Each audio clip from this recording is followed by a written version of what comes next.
Hello, my name is Damares, and I am Brazilian, and I'm here to talk to you about open doors. In my culture, when you leave a door open, you are saying that anyone is welcome to come. With our English weather here, an open door is not a very common. All of our houses are made to keep the heat in.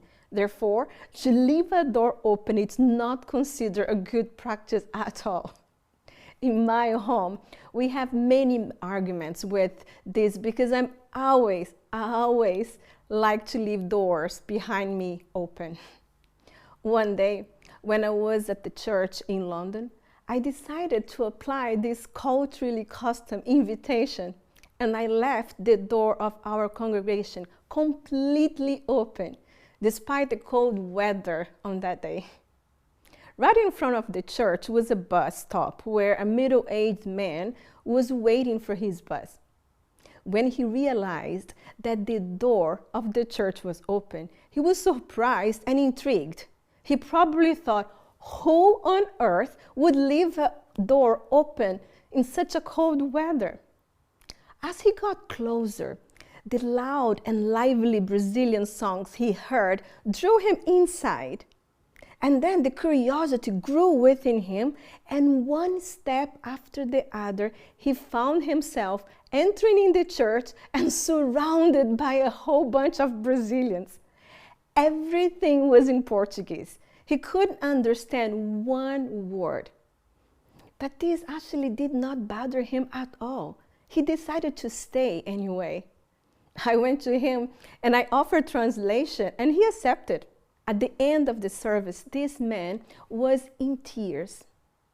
When the pastor gave the altar call, he accepted the invitation straight away, and I heard him saying, "Everything is so different here."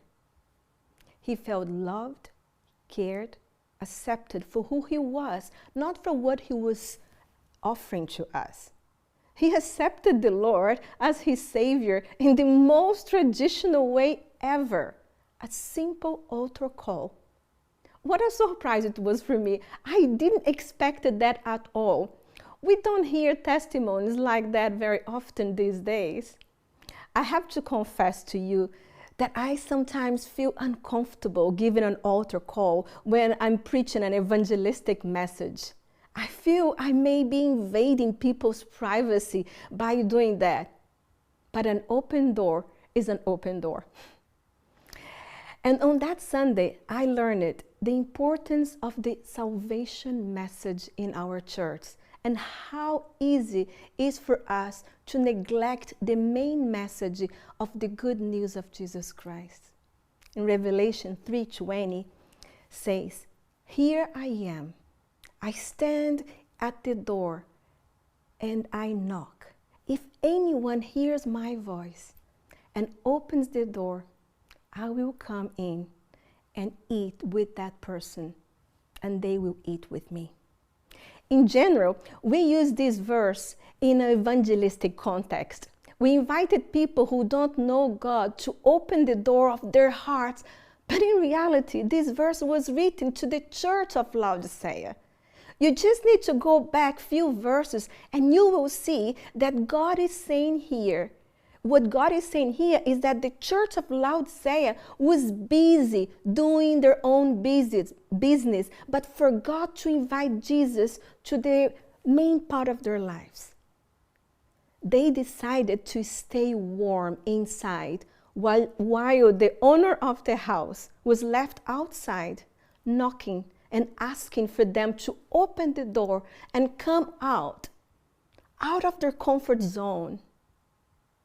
Yeah, this word is for you, Christians, for you who is active in your church, for you who is a pastor, a leader, anyone who follows Jesus, who loves Jesus, who confesses that it is Christian. Jesus is saying to you, I am here outside.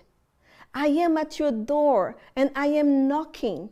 If you hear my voice and open the door, I will be able to come in and take part in your organization, in the organization of your programs, in whenever you're preparing your messages, even in your events. You just need to open the door and invite me in.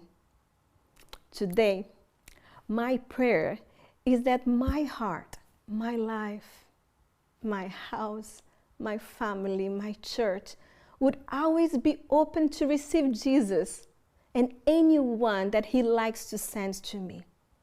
I want to be open and come out of my comfort zone. I don't want to be a lukewarm Christian, but a Christian that takes time to listen to what God is saying and obeys. As I said at the beginning, an open door is a silent invitation to come in. So today I would like to invite you to open the doors of your heart and let Jesus come in and find a place to live. Opening the door for Jesus to come may not be easy. He wasn't inviting us to an easy and warm life with no challenges. What he's asking us is to open the door for him. And he's asking for us for sacrifices. Not really sacrifices that goes against our understanding of grace. But he's inviting us to open the door and face the challenges with him. These last 2 years, we have been advised to close the doors of our churches, our business, our houses, our arms for safety. But today, I would like to ask you to ask the Lord to show you how to reopen these doors of your life for the safety of your relationship with him. Just an open door changed the life of one man on that cold Sunday. Just an open door can change the life of someone in your community. This door can be the door of your church, your heart, your house, your family. Just be ready to open when someone knocks.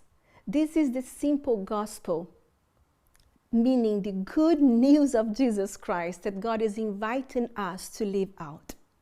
My prayer for you is that you may always find an open door with fresh water to drink when you are thirsty, and a place of protection and love when you find yourself in a dark and confusing place. Don't be afraid to open the doors of your life. It won't be easy, I know that, but you are not alone. He's outside, just waiting for you. God bless you.